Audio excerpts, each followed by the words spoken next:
कसम तोहर खा के देखिले न केहू के नजरी उठा के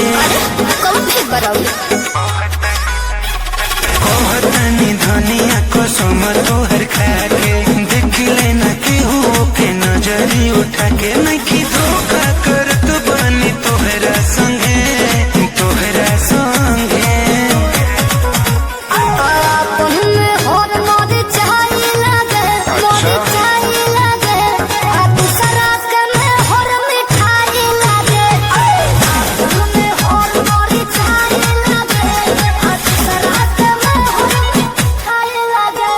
अरे अपनी तो जैसे तैसे थोड़ी ऐसे या वैसे कट जाएगी, आपका क्या होगा रे घर वाली। समझे समझे।